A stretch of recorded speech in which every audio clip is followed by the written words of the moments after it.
IT grid లో తెలంగాణ పోలీసుల తనిఖీల్ని తప్పుబట్టారు AP CM Chandrababu. TDP app service ప్రొవైడర్లపై దాడి దుర్మార్గమైన చర్య అని అభిప్రాయపడ్డారు. ఆస్తి ఏపీలో ఉంటే చోరీ కేసు తెలంగాణలో పెడతారా అని ప్రశ్నించారు. ఏపీలో టీడీపీ కోసం పనిచేసే వారిపై తెలంగాణలో కేసులు పెట్టడమేంటని, తమ డాటాను దొంగిలించి ప్రత్యర్థులకు ఇవ్వడమేంటని మండిపడ్డారు చంద్రబాబు.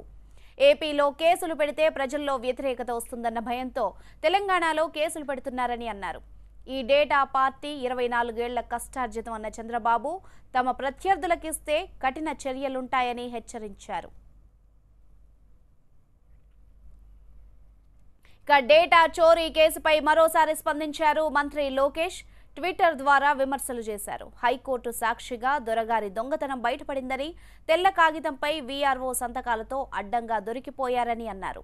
చంద్రబాబును ఎదుర్కొనే దమ్ము లేక ఐటీ కంపెనీలపై దాడి చేసి ఉద్యోగులను అక్రమంగా అరెస్ట్ చేశారని తేలిపోయిందని చెప్పారు లోకేష్.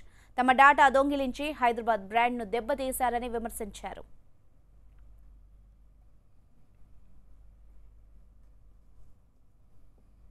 దీనికి సంబంధించి మన డీటెయిల్స్ మా ప్రతినిధి నారాయణ విజయవాడ నుంచి అందిస్తారు. నారాయణ, చెప్పండి, దీన్ని ఏపీ ప్రభుత్వం కూడా కాస్త సీరియస్ గానే తీసుకున్నట్లుగా కనిపిస్తోంది. పూర్తి డీటెయిల్స్ ఏంటి?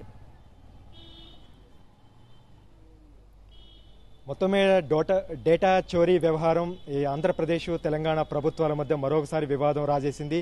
ఇది పెద్ద ఎత్తున కూడా రెండు పార్టీల మధ్య, రెండు రాష్ట్ర ప్రభుత్వాల మధ్య విమర్శల దాడి అయితే కొనసాగుతుంది. దీన్ని సీరియస్గా టీడీపీ నేతలు, మంత్రులు, సీఎం చంద్రబాబు, లోకేష్ అందరూ కూడా దీని మీద సీరియస్గా స్పందించారు. నిన్న అడ్వకేట్ జనరల్తో సుమారు గంటన దీని మీద ఏ విధంగా న్యాయపరంగా ఏ విధంగా దీన్ని ఎదుర్కోవాలి, ఎలా ముందుకెళ్లే అంశం మీద చర్చించారు. ఇప్పుడు కొద్దిసేపటి క్రితం కూడా DGP Thakur, advocate general Dammalapati శ్రీనివాస్తో కూడా చంద్రబాబు భేటీ అయ్యారు. ప్రధానంగా దీని మీదే చర్చ జరుగుతుంది.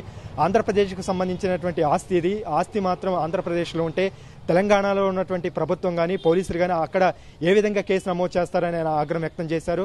డేటా చోరీకి సంబంధించి అది టీడీపీకి సంబంధించినటువంటి యాప్, దీంట్లో టీడీపీ కార్యకర్తలకు సంబంధించినటువంటి బూత్ లెవెల్లో ఉన్నటువంటి కార్యకర్తల వివరాలు, బీమాకు సంబంధించినటువంటి వివరాలు అన్నీ కూడా ఆ యాప్లో ఉన్నాయని, దాన్ని దొంగలించి తమ ప్రత్యర్థి పార్టీ అయినటువంటి వైసీపీ పార్టీకి అందజేయాలనే కుట్ర దీని వెనకాల దాగి ఉందని, దీని మీద ఖచ్చితంగా కూడా న్యాయ పోరాటం పెద్ద ఎత్తున చేస్తామని కేంద్ర ఎన్నికల సంఘానికి ఫిర్యాదు చేసే ఆలోచనలో కూడా ఏపీ ప్రభుత్వం ఉంది. దీని మీద ఇప్పటికే అడ్వకేట్ జనరల్తో, న్యాయ నిపుణులతో చంద్రబాబు చర్చిస్తున్నారు. దీనిపై లోకేష్ కూడా ట్విట్టర్ వేదికగా కూడా ఆయన కూడా స్పందించారు.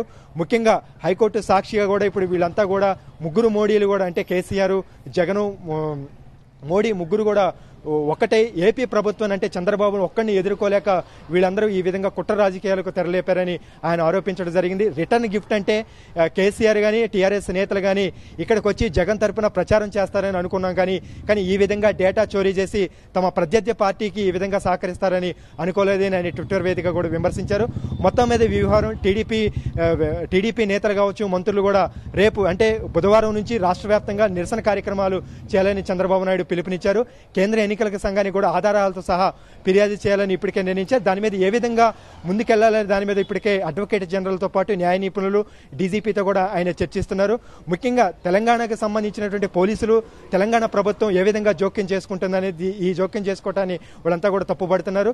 తెలుగుదేశం పార్టీకి సంబంధించినటువంటి సానుభూతి పరులు, తెలుగుదేశం పార్టీకి అనుకూలంగా ఉన్నటువంటి కంపెనీల మీద హైదరాబాద్లో దాడులు చేసి భయభ్రాంతులకు గురిచేసి లొంగ తీసుకుంటున్నారని, ఎన్నో సంవత్సరాలుగా కష్టపడి తాము యాప్ సర్వీస్ని కూడా దాన్ని రూపొందించుకున్నారని, దాని మొత్తం కూడా తెలుగుదేశం పార్టీకి సంబంధించినటువంటి కార్యకర్తల వివరాలు, బీమాకు సంబంధించిన వివరాలు మాత్రమే దాంట్లో నమోదు చేసుకున్నామని, ఇది 2 దశాబ్దాలుగా కొనసాగుతుందని, ఒక ప్రైవేటు సంస్థకు సంబంధించినటువంటి సర్వీసు ప్రొవైడర్ దీన్ని నిర్వహిస్తుందని, దీనికి తెలంగాణ ప్రభుత్వానికి, పోలీసులకు ఏమాత్రం సంబంధం లేదని, కేవలం రాజకీయ దురుద్దేశంతోనే తమ ప్రత్యర్థి పార్టీ అయినటువంటి వైసీపీ పార్టీకి సహకరించడానికే ఈ విధంగా కూడా కుట్రపూరితంగా వ్యవహరిస్తున్నారని వారంతా కూడా ఏపీ సీఎం చంద్రబాబు మండిపడుతున్నారు. దీని మీద రాష్ట్ర వ్యాప్తంగా కూడా ఆందోళన కార్యక్రమాలు నిర్వహించాలి, కేంద్ర ఎన్నికల సంఘానికి కూడా ఫిర్యాదు చేయాలని ఇప్పటికే నిర్ణయించారు.